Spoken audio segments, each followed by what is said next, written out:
ноҳияи Муминобод гӯшае аз Тоҷикистони беиштосо ки табиати нотакрор ва манзараҳои дилфиреби кӯҳистониаш ҳар бинандаро мафтун месозад.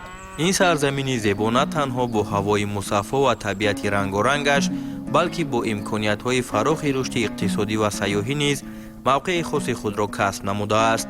ҳамасола дар ин ноҳияи зебоманзар яке аз рӯйдодҳои муҳими варзишӣ мусобиқаи куштингирӣ баргузор мегардад, ки он на танҳо як рақобати варзишӣ, балки ҷашни ҳақиқии дӯстиву ҳамбастагӣ ба шумор меравад.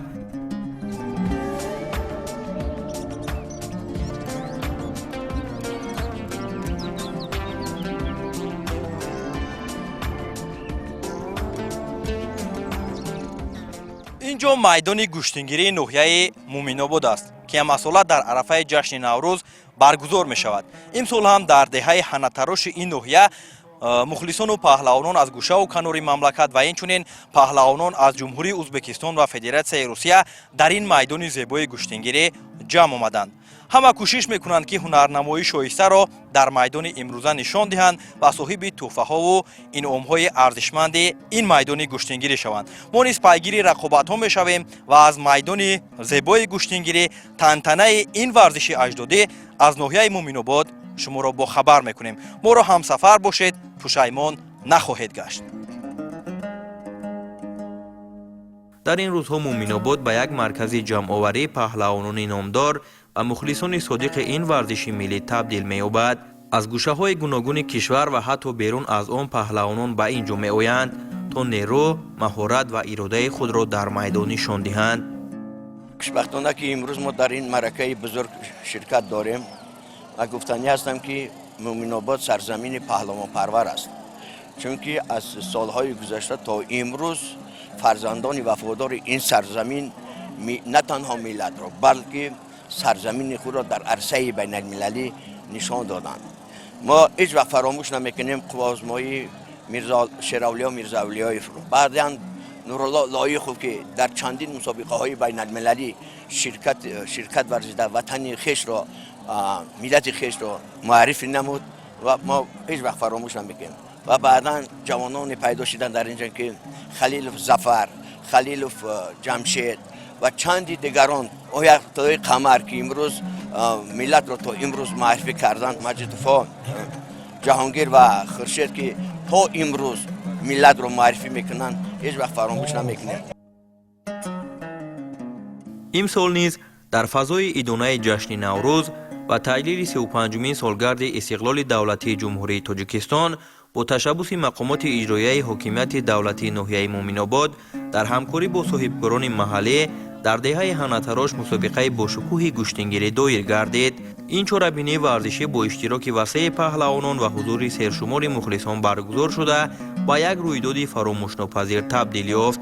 майдоне ки садои кафкобии мухлисон, нидоҳои рӯҳбаландкунанда ва эҳсоси гарми рақобатро дар худ таҷассум мекард, боз як бор исбот намуд ки гӯштингирӣ танҳо варзиш нест, он рамзи шуҷоат, мардонагӣ ва эҳтиром ба арзишҳои миллӣ мебошад.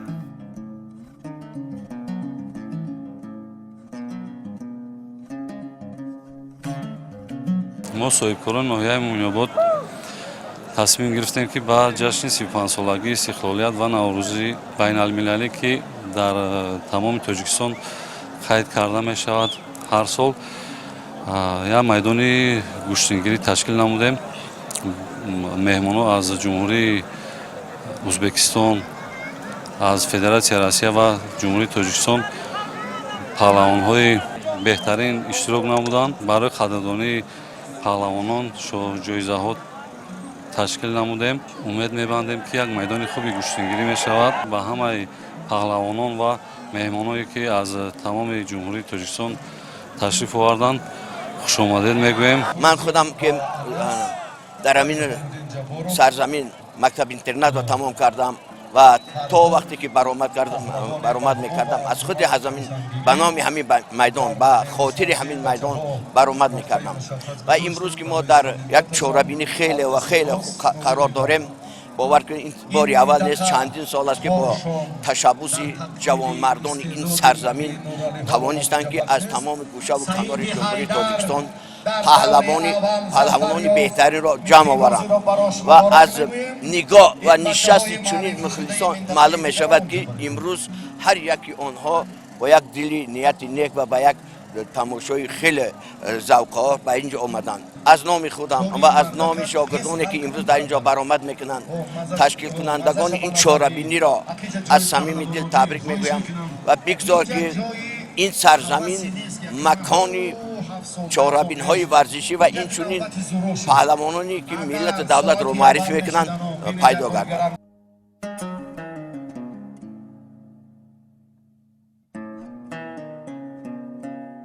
برای بلند برداشتن روحیه پهلوانان و قدرشناسی آنها در میدان گشتنگیری ناحیه مومن‌آباد امسال نیز شرایط ویژه فراهم آورده شده بود.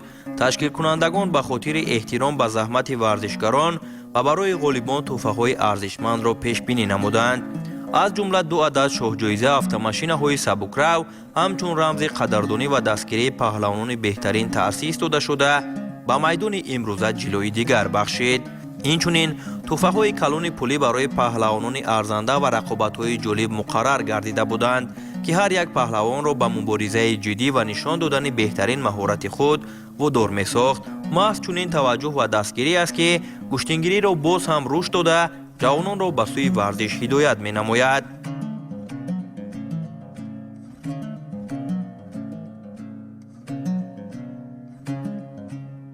در اساس نقشه چرابین‌های مقامات اجرایی حکومت دولتی ناحیه مومن‌آباد و در یکجایی با صاحبکاران ناحیه مومن‌آباد در ناحیه مومن‌آباد یک گشتنی ملی گشتنگیری برگزار گردید که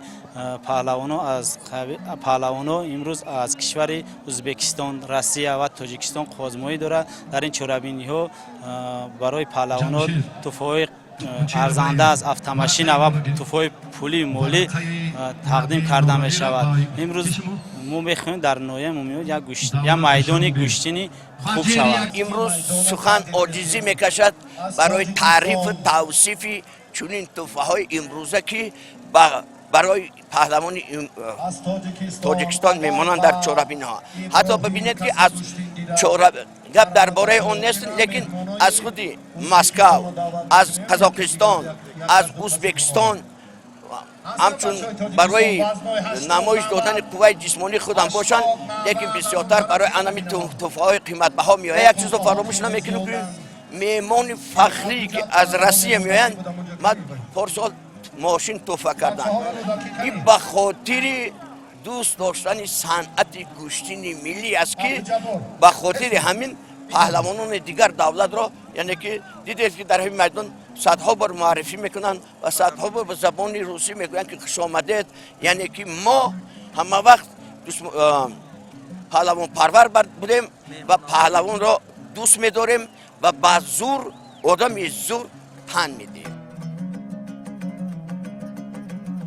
پاس داشتن خاطره استادان و سابقه‌داران و شخصیت‌هایی که در رشد ورزش تاجیک سهم خود را گذاشتند میتواند برای صدها جوانان و نورسان دیگر انگیزه بخش باشد تا که آنها به نمودهای ورزش مخصوصاً گشتنگیری توجه کنند. به همین خاطر از جانب دستاندردکاران میدان امروزه هم جهت احترام و ارجگذاری سابقه‌داران این ورزش سنتی قدردانی شدند.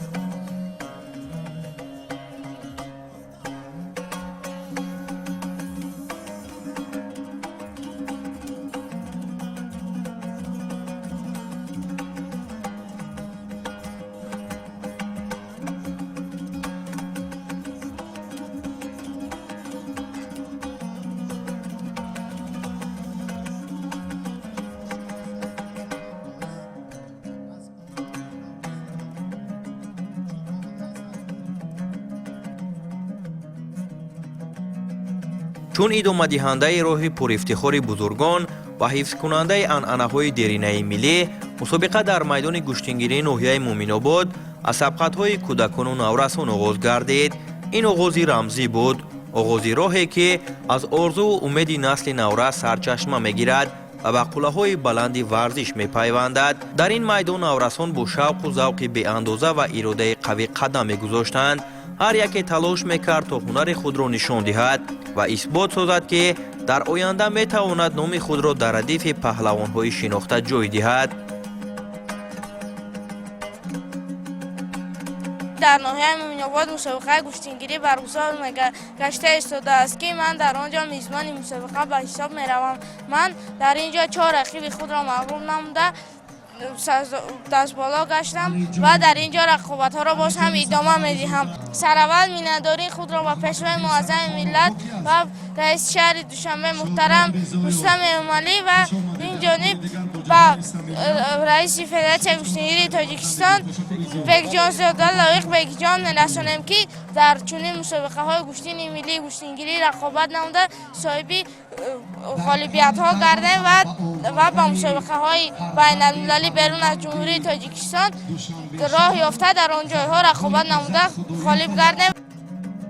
امیرجان حاتم شاهزاده از جمله چنین نورسان امیدبخش به حساب می‌رود که الکی در میدان‌های گوناگون با هنرنمایی جالبش دقت مخلصان را به خود جلب نموده است. امروز در میدان زادگاهش ناحیه مومین‌آباد امیرجان همچون میزبان به صحنه برآمده با مسئولیتی بیشتر و روحیه بلند قوا آزمایی کرد. او می‌کوشید که با هر یک حرکت و هر یک پرتافت زیبا دل مخلصان را شاد گرداند و اثبات نماید که نسل نورس ادامه دهنده سزاوار عنعنه‌های پرشرف گوشتینگیری تاجیک میباشد. گوشتینگیری کردن در میدان مومین‌آباد آسان است یا اینکه در دیگر میدان‌ها برای تو؟ در میدان مومین‌آباد گوشتینگیری کردن این چگونه که شخصیت در بیرون آزادانه راه می‌رود این همان است برای من که آزادانه رقابت می‌نمایم. در دیگر جای‌ها آن جای‌ها می‌توانند که اقلیمشان با مردم ما نگویند و من رقابت‌ها را در میدان مومین‌آباد چنین رقابت می‌نمایم که مثل که در خانه خود رقابت نموده ایستادم.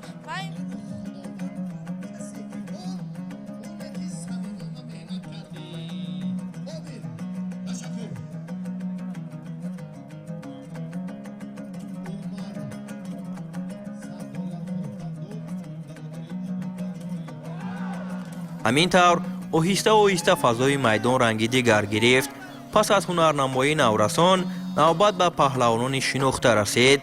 با هر قدمی که به میدان میگذاشتند احساس انتظاری مخلصان بیشتر میگردید و هر یک نگاه به مرکز رقابت روانه میشد. پهلوانان نامدار با آرامی خاص ولی با اراده شکست ناپذیر وارد میدان شده کوشش میکردند که بهترین هنر خود را به نمایش گذارند. این لحظه ها بازگوی آن بودند که گوشتینگیری تنها رقابت نه بلکه نمایش هنر، جسارت و احترام به حریف است که از دلها میگذرد و در خاطره ها باقی میماند.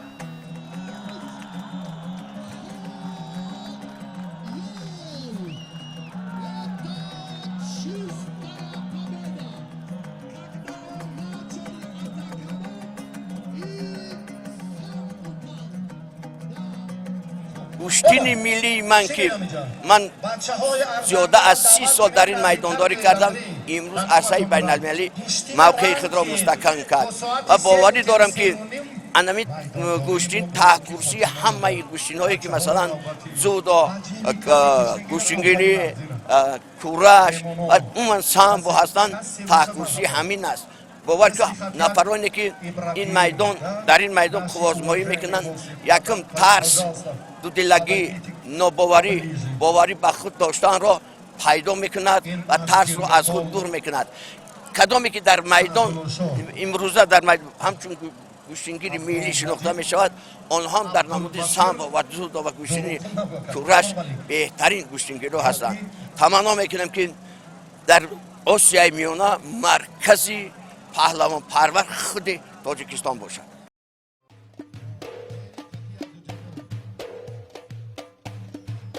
شادمان ریزایوف یکی از پهلوان‌های شناخته و محبوبی تاجیک است که در سالهای اخیر با هنرنمایی جالب و پرتافت‌های زیبایش در دل و دیده مخلصان جای گرفته است. این نوبت نیز او با حضور خود میدان گوشتینگیری مومین‌آباد را شکوهی دیگر بخشید.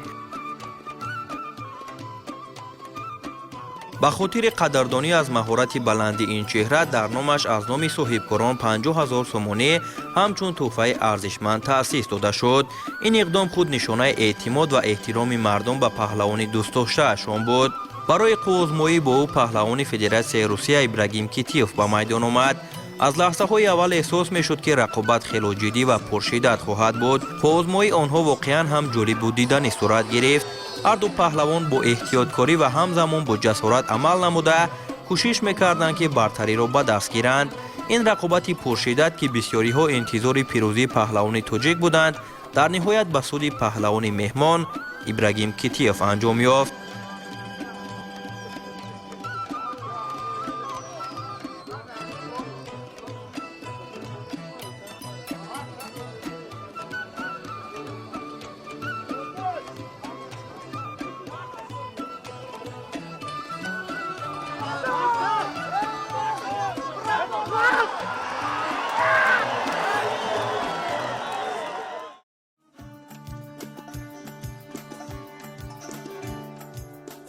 баъди он ки рақобат бо пирӯзии паҳлавони меҳмон анҷом ёфт, фазои майдон боз ҳам ҳасостар гардид. ҳисси ифтихор ва ғайрати варзишӣ дар дили паҳлавонони маҳаллӣ боло гирифта, мухлисон интизори идомаи ҷолиби майдон буданд. дар чунин лаҳзаҳо анъанаи деринаи гӯштингирӣ боз ҳам тантана кард. анъанае ки дар он паҳлавон танҳо барои худ не, балки барои номусу шарафи дӯсту бародараш низ ба майдон мебарояд. маҳз дар ҳамин фазо паҳлавони дигари номдори кишвар, Комроншоҳи Устопирён бо иродаи қавӣ ва эҳсоси масъулият талаби қуввозмоӣ бо Ибрагим Китиевро баён дошт. ин гуна ҳолатҳо дар таърихи гӯштингирӣ зиёд мушоҳида мешаванд ки баъди бохти як паҳлавон дигаре барои ҳифзи обрӯи майдон ва пуштибонии ҳамватанаш ба рақобат ворид мегардад. Ибрагим Китиев ки аллакай пирӯзии худро дар майдон нишон дода буд, ин даъватро пазируфт. ҳамин тавр ду паҳлавони пурқувват ва пуртаҷриба рӯбарӯи ҳам қарор гирифтанд. аз лаҳзаҳои аввал маълум буд ки ин рақобат осон нахоҳад буд, зеро ки ҳар ду бо ҷиддият, эҳтиёткорӣ ва тактикаи хос муборизаро оғоз карданд.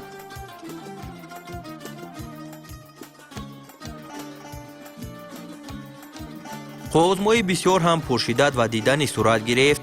Комроншоҳ бо иродаи шикастнопазир ва маҳорати баланд рақибро зери фишор қарор дода, имкони озодона амал карданро ба ӯ намедод. ҳар як ҳаракати ӯ бо андеша ва ҳисси масъулият анҷом меёфт. ниҳоят лаҳзаи ҳалкунанда фаро расид. бо як партофти зебо ва ҳунармандона Комроншоҳи Устопирён тавонист ки Ибрагим Китиевро шикаст диҳад.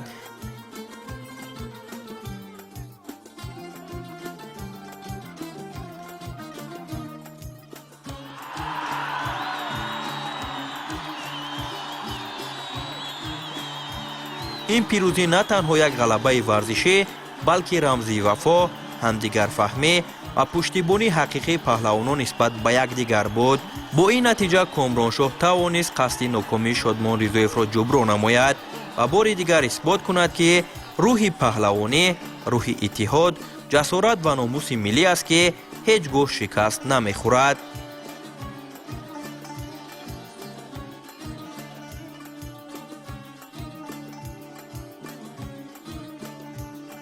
чунин майдондории зебо ва хотирмон танҳо бо як ё ду рақобат маҳдуд нагардид.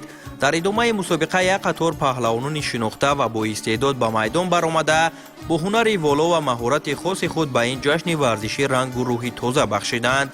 аз ҷумла Шариф Назриев бо сабки ҷасурона ва ҳаракатҳои дақиқаш, Муҳаммадраҳим Сарахонов бо таҷрибаи ғанӣ ва муборизаҳои пуршиддаташ, Наврӯз Каримзод бо партофтҳои зебову тамошобобаш, Фирдавс Насимов бо иродаи қавӣ ва устувории хеш ва инчунин Турпал Тепкаев паҳлавони меҳмон аз Федератсияи Русия бо нерӯ ва ҷасорати варзишиаш тавонистанд ки диққати мухлисонро ба худ ҷалб намоянд. ҳар яки ин паҳлавонон бо баромади худ исбот карданд ки майдони гӯштингирӣ макони намоиши ҳунар ва мактаби бузурги мардонагист. ҳамин тавр бо дар назардошти ҳунарнамоии баланд ва саҳми назарраси паҳлавонон дар ҷараёни мусобиқа шоҳҷоизаи аввал ба номи Шариф Назриев таъсис дода шуд. ин қарор боз ҳам ҳаяҷон ва масъулияти бештарро дар миёни иштирокчиён ба вуҷуд овард, зеро ҳар як паҳлавон мехост номи худро дар саҳифаи ифтихории ин мусобиқа сабт намояд. барои рақобат бо ӯ паҳлавони дигари пуртаҷриба Рустам Хоҷаев ба майдон омада паҳлӯи Шариф нишаст. мухлисон бо ҳаяҷони зиёд ин лаҳзаи муҳимро тамошо мекарданд, зеро сухан дар бораи шоҳҷоизаи асосӣ автомашинаи сабукрав мерафт. бо озмоӣ дер идома наёфт. аз лаҳзаҳои аввал Шариф Назриев бо омодагии хуб ва маҳорати баланди техникии худ бартариро дар майдон ба даст гирифт. бо як ҳаракати дақиқ зуд ва ҳунармандона ӯ тавонист рақибашро ба ҳолати душвор ворид созад. дар як лаҳзаи ҳалкунанда Шариф Назриев бо як партофти ҷолиб ва тамошобоб Рустам Хоҷаевро душона ба замин овард ва ҳамин тавр пирӯзӣ насибаш гашт. ин пирӯзӣ бо кафкӯбиҳои пурмавҷи мухлисон истиқбол гирифта шуда ба яке аз лаҳзаҳои хотирмони мусобиқа табдил ёфт.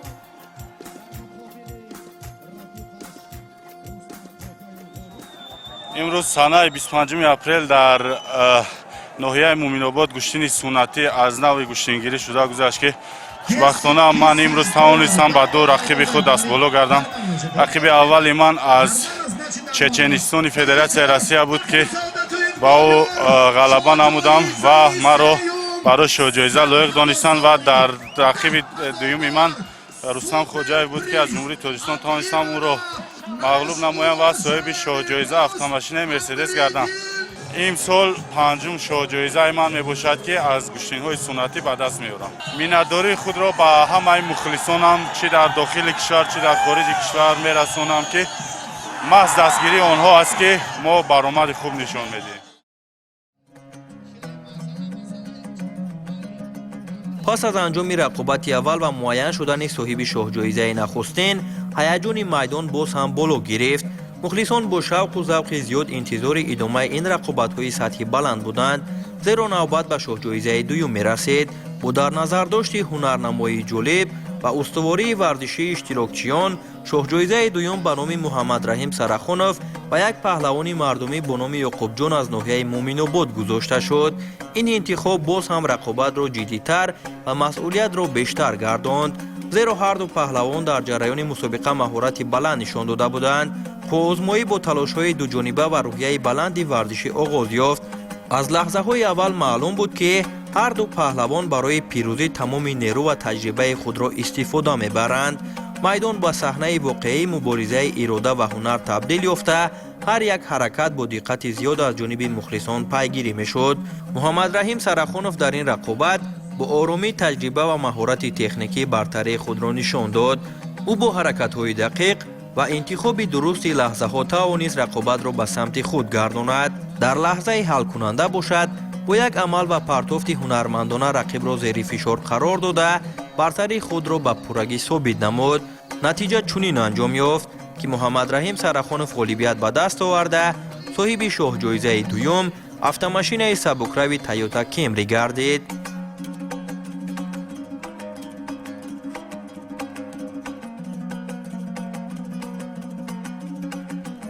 ман Муҳаммадраҳим Сарахонов барандаи шоҳҷоизаи имрӯза гӯштин миннатдории худро ба соҳиби майдондорои ин ноҳия мерасонам ва он хело хурсандем ки ин хел чорабиниҳо мешавад, ин хел давлати дар тинҷиву оромӣ, он хело ҳам миннатдор ҳастем. раҳмат аввалин дараҷа ба мухлисон раҳмат ки ин қадар дастгирӣ карданд. бо бемухлисам гӯштинам маънае надорад.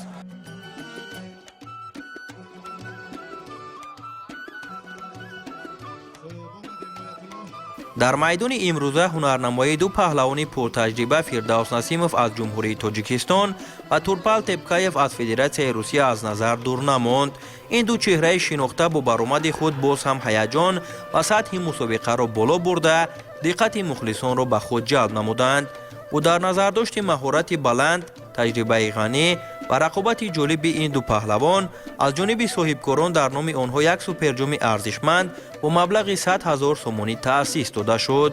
ин иқдом боз як бори дигар аҳамияти ин рақобат ва эҳтироми ҷомеаро ба ҳунари паҳлавонон нишон дод. ҳар ду варзишгар барои ба даст овардани ин тӯҳфаи арзишманд бо тамоми нерӯ, ирода ва маҳорати худ талош намуданд.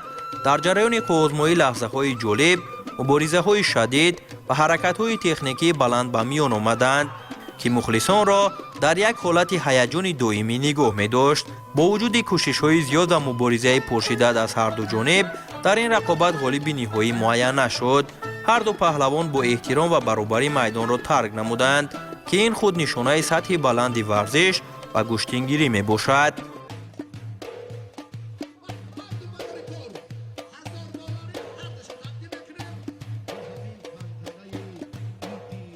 ҳамин тавр тантанаи гӯштингирӣ дар ноҳияи Муминобод ба як рӯйдоди пуршукӯҳ, пур аз ҳаяҷон و لحظه های فراموش نشونده به انجام رسید که در خاطر مخلصان و اشتراکچیان همچون یک جشن واقعی ورزشی باقی خواهد ماند.